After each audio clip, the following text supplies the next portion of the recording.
चंगेज़ खान असल में चंगीज़ खान है और मंगोलिया इसे चंगीज़ कहते हैं। यह एक क्रूर लुटेरा था। इसने जितनी हत्या की है उसका हिसाब किताब लगाना मुश्किल ही नहीं नामुमकिन है। आओ जानते हैं इस लुटेरे और हत्यारे के बारे में 10 ऐसी बातें जो शायद ही आपने कभी सुनी होगी। तो चलिए दोस्तों वीडियो स्टार्ट करते हैं। नंबर 1, चंगेज़ खान का जन्म 1162 के आसपास आधुनिक मंगोलिया के उत्तरी भाग में ओनोन नदी के निकट हुआ था। उसका वास्तविक या प्रभाविक नाम तेमुजीन था। उसकी मृत्यु 18 अगस्त 1227 को हुई थी। नंबर 2, उसके पिता का नाम येसुजेई था जो कियात कबीले के मुखिया थे। चंगेज़ खान की दाईं हथेली पर पैदाइश खून का धब्बा था। उसके 3 सगे भाई, एक सगी बहन थी और 2 सौतेले भाई भी।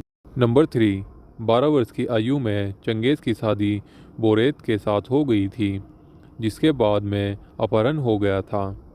अपनी पत्नी को छोड़ने के लिए चंगेज़ खान ने कई लड़ाई लड़ी थी। नंबर 4, उसका एक खास दोस्त का नाम बोरुक्षु था। उसका सगा भाई जोमुकु भी उसके साथ ही रहता था। जोमुकु हालांकि प्रारंभ में उसका मित्र था, बाद में वे शत्रु बन गया। कबीले की लड़ाई में उसके पिता की हत्या कर दी गई। बाद में चंगेज़ खान ने जोमुकु को हरा दिया और फिर शुरू हुआ उसके द्वारा सभी कबीलों के अपने अधीन करने का अभियान। नंबर 5, उसने सभी कबीलों को अपने तलवार के जोर पर अपने अधीन कर लिया और इसके बाद उसके मन में दुनिया विजय करने की क्रूर इच्छा जागृत हो गई। इसके बाद मंगोलियों से लेकर यूरोप तथा एशिया के कई हिस्सों पर उसने आक्रमण किया तथा वह अपना साम्राज्य स्थापित किया। नंबर 6, चंगेज़ खान ने मंगोल कबीलों को एकजुट किया और एक बड़े इलाके पर शासन किया। उसके राज्य में आज का कोरिया, चीन, रूस, पूर्व यूरोप, भारत के कुछ हिस्से और दक्षिण पूर्व एशिया आते थे। चंगेज़ खान ने अपना अभियान चलाकर ईरान, गजनी सहित पश्चिम भारत के काबुल, कंधार, पेशावर सहित कश्मीर पर भी अधिकार किया।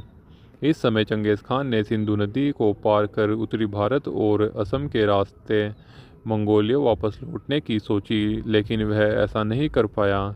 इस तरह उत्तर भारत एक संभावित लूटपाट और विभीषित उत्पादक से बच गया। नंबर 7, कहा जाता है कि उसके आसपास इतना पैसा और भूमि थी कि वह अपने जीवन काल में भी कभी उसे उपयोग नहीं कर पाया और ना ही कभी हिसाब किताब लगा सका।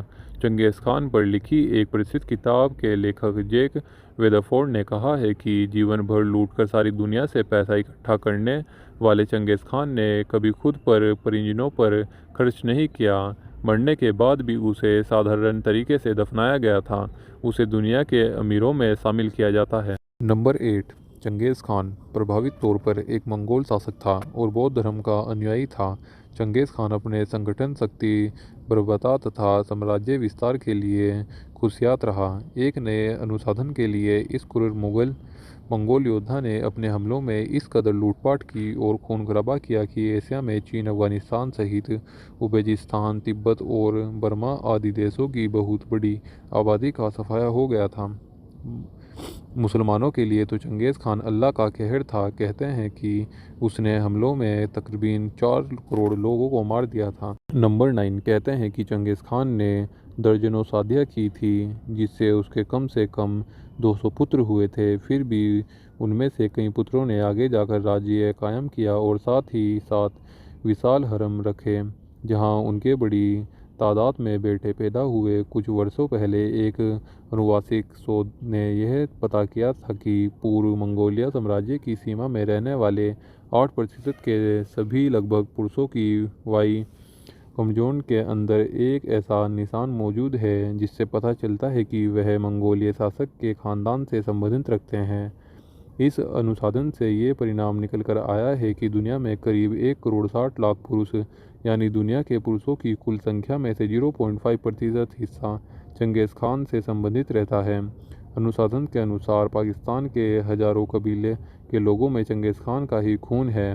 वे खुद को मंगोल ही मानते हैं। इसी तरह से मुगल, चुगताई और मुर्जा नाम वाले लोग भी अपने आप को मंगोल नस्ल के बताते हैं। नंबर 10, कहते हैं कि यही मंगोल काजाकिस्तान, तुर्किस्तान, तुर्की आदि कई जगहों पर फैले हुए थे।